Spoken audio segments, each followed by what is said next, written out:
Friends, నేను వంటగది కోసం అయితే కొన్ని సామాన్లు తెచ్చేసాను, మీరు కూడా చూసేయండి. సో ఇదైతే స్పూన్స్ వేయడానికి అనమాట. చూడండి, చిన్నది ఇది స్పూన్స్ వేయడానికి. కింద స్టాండ్ కూడా అయితే ఉందన్నమాట. తర్వాత ఇది పెద్ద పెద్ద గరిటెలు ఉంటాయి కదా, సో గట్లు వేయడానికి అనమాట. చూడండి, షేప్స్ కూడా అయితే ఇక్కడ ఇచ్చేసారు.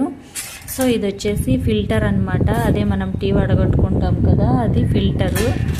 చూడండి, సో ఇలా అయితే పెట్టేసుకోవచ్చు అనమాట. అలా పెడితే సరిపోదు కాబట్టి ఇలా అయితే పెట్టేసుకోవచ్చు. తర్వాత ఇదైతే చపాతీలు చెక్క అనమాట. చపాతీలే కాదు, పూరి కూడా చేసుకోవచ్చు అనమాట. సో ఇదైతే చపాతీలు రుద్దడానికి చెక్క అయితే తెచ్చేసుకున్నాను. కింద చూడండి, ఇలా రబ్బర్తో ఇచ్చారనమాట. సో చాలా నైస్గా ఉంది. సో ఇది అయితే ఏంటంటే మీరే గెస్ చేయండి, ఫ్రూట్స్ అనమాట. ఫ్రూట్స్ వేయడానికి చూడండి, ఫ్రూట్స్ వాళ్ళు ఆల్రెడీ పెట్టేశారనమాట ఇందులో ఫ్రూట్స్ ఫొటోస్. సో ఇది అయితే ఫ్రూట్స్ వేద్దాం అనేసి తెచ్చుకున్నా. చాలా బాగుంది, ఇది స్టాండర్డ్గా ఉందన్నమాట, గట్టిగా ఉంది అసలు. కొన్ని అయితే సామాన్లు తెచ్చేసామన్నమాట. చూడండి, ఇది గులాబ్ జామున్ ప్యాకెట్. మేము ఎప్పుడు నార్మల్గా వేరే తెచ్చుకుంటాము. సో ఆశీర్వాద్ అనేది ఫస్ట్ టైం తెచ్చాము, ఎలా ఉందో చూడాలి ఈసారి. సో ఇవైతే క్రయాన్స్ అనమాట. పిల్లల కోసం అయితే పిల్లల కోసం అయితే తెచ్చేసాను. చూడండి,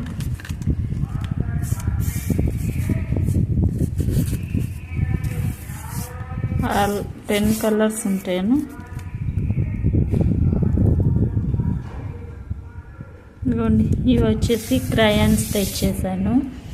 తర్వాత ఇది ఎప్పుడు యూజ్ చేయలేదు, సరే చూద్దాం ఇన్స్టెంట్ ఎలా ఉంటుందో అనేసి ఫస్ట్ టైం తెచ్చాను అనమాట. వేసిన తర్వాత అది కూడా వీడియో తీసి పెడతాను ఎలా ఉంది అనేసి. సో ఫస్ట్ టైం అయితే తెచ్చా ఇది కూడా. సో ఇవైతే హెయిర్ క్లిప్స్ అనమాట, చిన్నపిల్లలకి హెయిర్స్కి పెట్టడానికి పైన. ఇది ఎంత 40 రూపీస్, 39 రూపీస్, 42 వచ్చేసి. ఎలా ఉన్నాయో కామెంట్ అయితే చేసేయండి.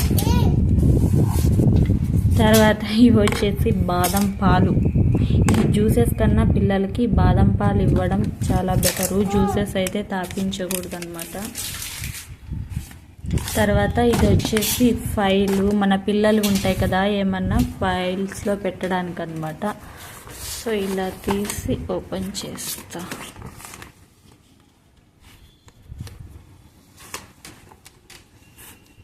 అన్నీ ఇక్కడ ఇందులో పెట్టుకోవాలి మొత్తం. ఇక్కడ ఈ చివరి నుంచి ఈ చివరి వరకు వచ్చింది ఇది.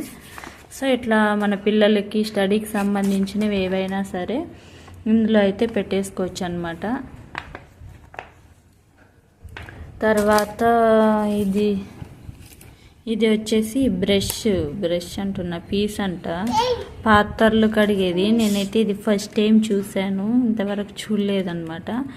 పెద్దవి చూశాను కానీ ఇంత చిన్నది చూడలేదు. సో మన ఇంటి బండల మీద అలా రబ్ చేయడం, వంట చేసినప్పుడు పైన అలా ఉంటుంది అనమాట. ఇదిగోండి, ఇక్కడ ఉంది, గిన్నెలు కడగడానికని కూడా వేసారు ఇక్కడ. Scrubber, plastic scrubber. ఇదిగోండి, ఇంత పెద్దవి కూడా ఉన్నాయి. 29 రూపీస్, ఎనీ టైం. సో తెచ్చా, ఇదైతే చూద్దాం ఎలా ఉంటుందో. ఇక అంటే ఇది పాత్రలు కడగడానికంటే మనం గిన్నెలు ఇట్లా బొప్పులు అయితే కడగచ్చు, కానీ గ్లాసులలోకి అంటే గ్లాస్ ఇట్లా లాస్ట్ వరకు పెట్టాలి కాబట్టి ఇది దూరదు. గ్లాసులు కడగడానికి అయితే నాట్ యూజ్ అనమాట. బండలకైతే చాలా బాగా యూజ్ అవుతుంది. తర్వాత ఇది వచ్చేసి రెయిన్ కోట్ అనమాట. ఇప్పుడు వర్షాకాలం స్టార్ట్ అయింది కదా, సో ఈ రెయిన్ కోట్ అయితే తీసుకొచ్చేసాము. కలర్ అయితే ఎలా ఉందో కామెంట్ అయితే చేసేయండి. సో ఇవి ఫ్రెండ్స్ నేను తెచ్చిన సామాన్లు అనమాట. 1-2 కోసం అనిపోతే ఇన్ని గనం వచ్చాయి. Okay, bye friends. మీకు కనుక వీడియో నచ్చితే లైక్ అండ్ సబ్స్క్రైబ్ చేసుకోండి. Thank you for watching.